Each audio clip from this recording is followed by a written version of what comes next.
Bellator 256 recap, thoughts, and what is next.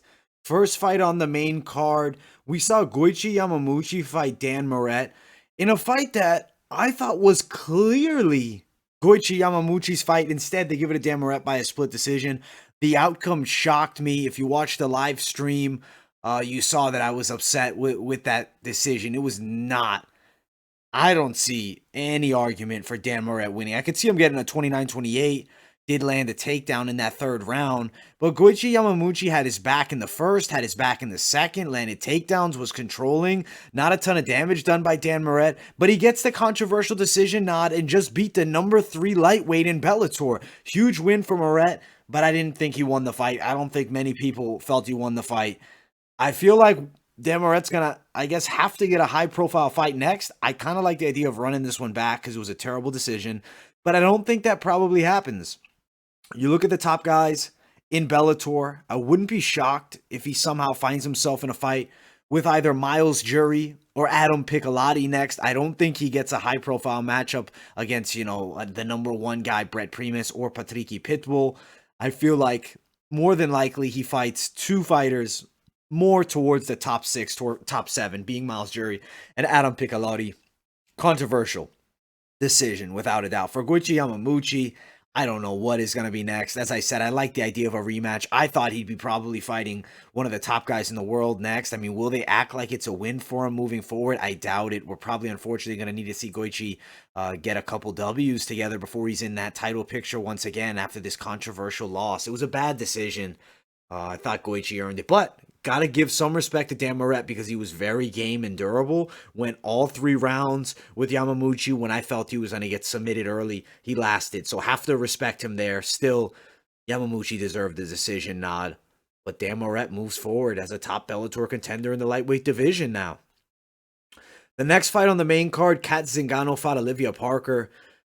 As far as the striking was going, you could see evidently there was a level difference. Zingano, 4 inches shorter, actually had the 2-inch reach advantage.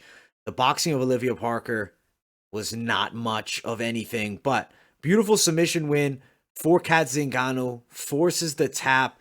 Olivia Parker, at the end of the day, was completely outclassed as soon as the fight got to the ground. Did get that one scramble that got her into the guard, but then got her submitted. It was an excellent performance for Kat Zingano. She's going to move forward in this weight class, and I do see her as a top girl in the women's featherweight division. Armbar submission in 256. We'll quickly look at the rankings of women's featherweight. But yeah, that fight there, this was an obvious level difference. Kat Zingano needs to step up in competition, I feel. She's ranked number 3. She's fighting a girl that wouldn't be ranked near the top.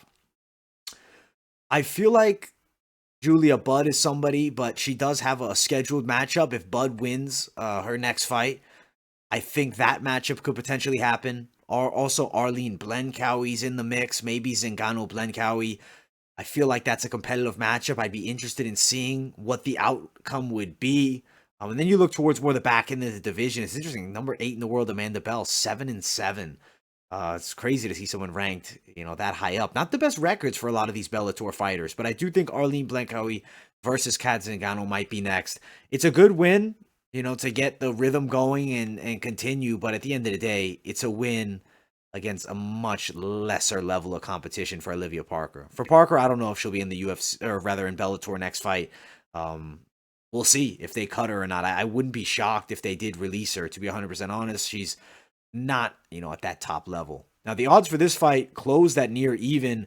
It was a very good fight for Adam Borics. She was able to outstrike Jeremy Kennedy by a bit. Kennedy landed a couple takedowns, but man, Jeremy Kennedy wanted to strike with Adam Borics. I was just surprised by the game plan. The way to beat Borics is to put him on his back and chain wrestle. Kennedy didn't try to do that. He tried to strike. He landed a couple takedowns, and he was successful with a couple. But at the end of the day, Adam Borics got the clear-cut unanimous decision. Wasn't surprised there when the scorecards were read by any means. Thankfully, we didn't get another controversial nod. Good win for Borics. He's going to move forward. He's definitely a top guy in the division. Right now, in this men's featherweight class, he ranks number 3 in the world. That's interesting that he's ranked that highly. AJ McKee and Pitbull are fighting. That's already scheduled. I think Adam Borics could find himself in a fight with Daniel Weichel. I kind of like the idea of Borics versus Weichel next, and I think that's definitely a top contender fight. Manuel Sanchez, I don't know how much time he'll need out. I would be open to that fight as well. I think both are very tricky fights for Adam Borics, who I'm surprised is ranked this highly, after winning. I guess I could see why. You know what? He beat Aaron Pico, who's number 6, and he just beat Jeremy Kennedy, who was number 8. I guess it makes sense, but I do feel that he could have been behind Daniel Weichel in the rankings. But I think Borics Weichel's a potential matchup to make, and I think that is a very fun fight, and I'd be interested to see what happens. Borics is an excellent striker, and if you don't have somebody going after his legs throughout the night, he definitely can let go. I'd like to see him get some finishes, but got 3 straight decision wins, but at the end of the day, it is 3 straight wins, and you have to respect the man for that. Good performance for Kennedy. I do believe he'll still get a ranked opponent. Wouldn't be shocked if it's Taiwan Claxton next. I think that's an interesting matchup. Claxton, very impressive. He's got some good knockouts on the resume. Has fallen. He lost to J.J. Wilson, but at the end of the day, at 6-2, Taiwan Claxton is pretty game, and he is ranked number 9 for Kennedy. I feel like that's a fair next opponent after not a bad performance against the number 3 featherweight in Bellator. Now, the co-main event, Liz Carmouche beat Vanessa Porto. Decent fight. Liz Carmouche controlled in the clinch exchanges, was the obviously stronger girl. As far as the striking went, actually Porto outstruck her by 1 strike. Pretty competitive. Kind of looked like a knockdown was landed for Vanessa Porto that stunned Liz Carmouche, but she was able to get back up fairly quickly. Both these girls in their later 30s, 37 for each of them. Both were towards, the top of the weight class, even though Porto had never fought in Bellator before. She definitely had some momentum riding after a long career in Invicta where she got a lot of wins. But unfortunately loses her debut. Liz Carmouche gets the nod by a decision. What's next for Liz Carmouche? I think top competition. I think that's what has to be next.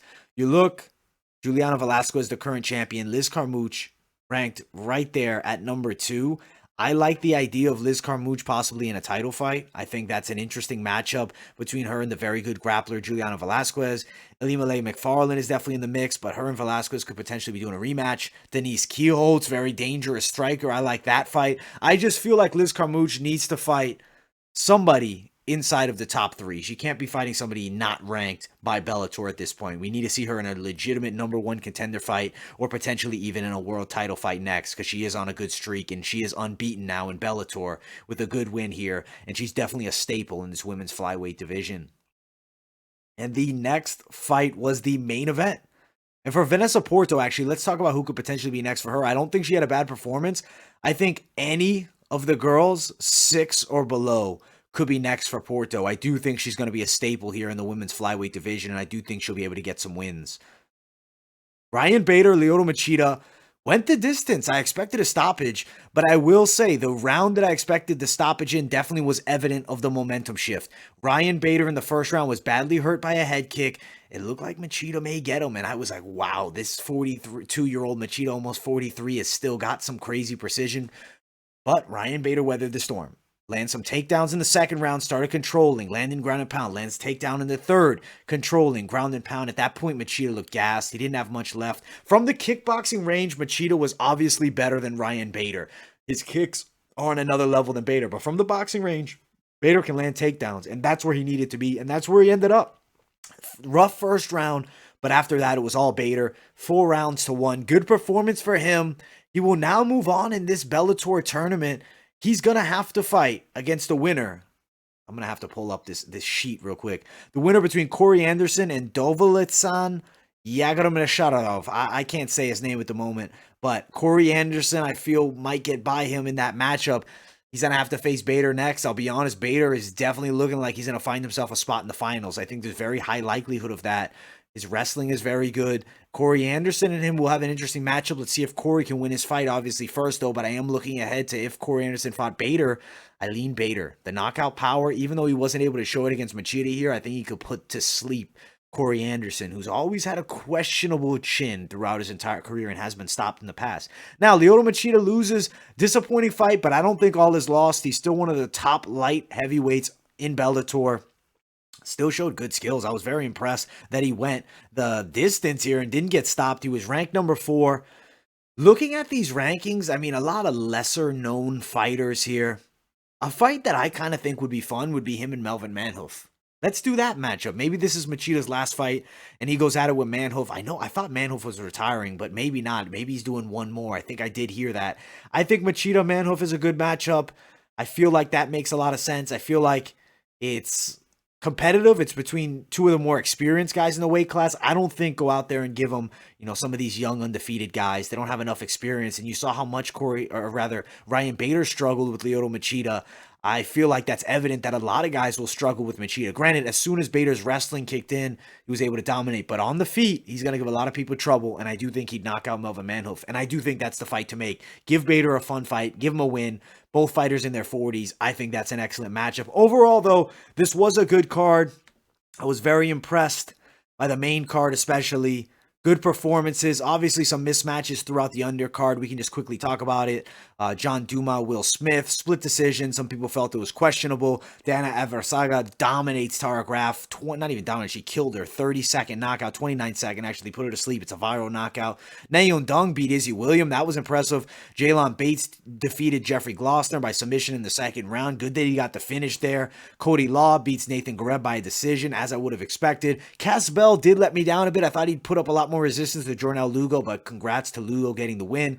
Talatio Nogueira beats Jessica Borga, who falls to 3-3 as a pro, and Dalton Rosta, unanimous decision over Tony Johnson. Signature win for him. The Hercules protege. I mean, this kid is jacked beyond belief. Definitely has a ton of potential in that middleweight division. I'm excited to see what's next. Overall, was a very good card. Unfortunately, got the robbery in the Dan Moret, Goichi Yamamuchi fight, but every other fight was fair and scored well on the main card, so I am glad that there was just one bad call for the decisions. I'm just happy that we didn't see numerous controversial decisions, but that Goichi Yamamuchi Dan Moret fight was a bad call, in my opinion, a very bad call. But I hope you guys enjoyed this video. Make sure you guys smash the like button, subscribe to the channel. Also, guys, follow my social media, Instagram, Twitter, and TikTok, and I will see you all in the next video.